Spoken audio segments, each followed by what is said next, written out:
বাক স্বাধীনতার সুযোগে একটি গোষ্ঠী উদ্দেশ্যপ্রণোদিতভাবে নৈরাজ্য সৃষ্টির অপচেষ্টা চালাচ্ছে বলে মন্তব্য করেছেন প্রধানমন্ত্রীর উপদেষ্টা ডক্টর মাহদি আমিন। বলেন, রাষ্ট্র পরিচালনার ১০০ দিনে মানবিক ও জনমুখী রাজনীতির অনন্য দৃষ্টান্ত স্থাপন করেছেন প্রধানমন্ত্রী। সরকারের ১০০ দিন পূর্তি উপলক্ষে প্রধানমন্ত্রীর কার্যালয়ে সংবাদ সম্মেলনে এসব কথা বলেন মাহদি আমিন। ২৪-এর অভ্যুত্থানের দেড় দশকের ফেসিবাদ পতনের পর চলতি বছরের ফেব্রুয়ারিতে অনুষ্ঠিত হয় ত্রয়োদশ জাতীয় সংসদ নির্বাচন। ভোটে নিরঙ্কুশ সংখ্যাগরিষ্ঠতা পেয়ে নির্বাচিত বিএনপি সরকার পার করতে যাচ্ছে ১০০ দিন।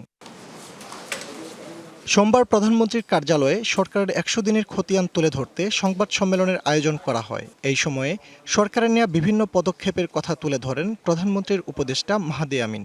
জানান, প্রথম ১০০ দিনেই গণতন্ত্রের প্রাতিষ্ঠানিক কাঠামো মজবুতে কাজ করছে সরকার। ১৭ ফেব্রুয়ারি থেকে ২৪শে মে পর্যন্ত মোট ১০টি ক্যাবিনেট সভা সম্পন্ন হয়েছে।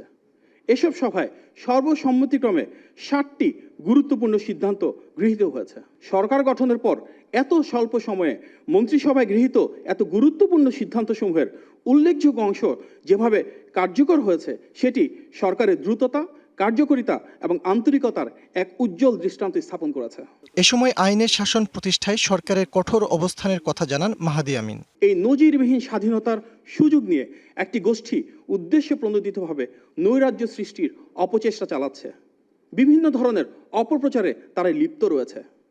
মাননীয় প্রধানমন্ত্রী, মাননীয় স্বরাষ্ট্রমন্ত্রী সহ রাষ্ট্রের গুরুত্বপূর্ণ ব্যক্তিবর্গকে নিয়ে বিভ্রান্তিকর প্রচারণা, অশোভন আচরণ ও অশালীন কর্মকাণ্ডের মাধ্যমে সামাজিক অস্থিতিশীলতা তৈরির যে প্রয়াস চলছে, সেটি গণতন্ত্রের পরিবেশ ও রাষ্ট্রীয় শৃঙ্খলার জন্য ক্ষতিকর। Lily premium gold soap ২৪ carat gold এনে দেয় রিয়েল গোল্ডেন গ্লো।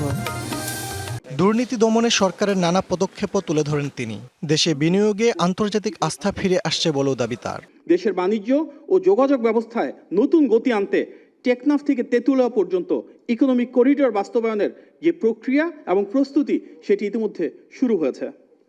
আগামী ১৬ই ডিসেম্বরের মধ্যে উদ্বোধনের লক্ষ্যে দ্রুত গতিতে এগিয়ে চলছে হযরত শাহজালাল আন্তর্জাতিক বিমানবন্দরের 3rd টার্মিনালের কাজ। মাহদি আমিন বলেন, তৃণমূলের ক্ষমতায়নই সরকারের উন্নয়ন দর্শন। সরকারের পদক্ষেপে শ্রমিকরা উৎসবমুখর পরিবেশে ঈদ উদযাপনের সুযোগ পাচ্ছেন। মাননীয় প্রধানমন্ত্রীর নির্দেশনায় শিল্প কারখানার শ্রমিকরা শান্তিপূর্ণ, আনন্দঘন ও উৎসবমুখর পরিবেশে ঈদ উদযাপনের সুযোগ পাচ্ছেন। ফজলে রাব্বি সৌরভ, ডিবিসি নিউজ, ঢাকা।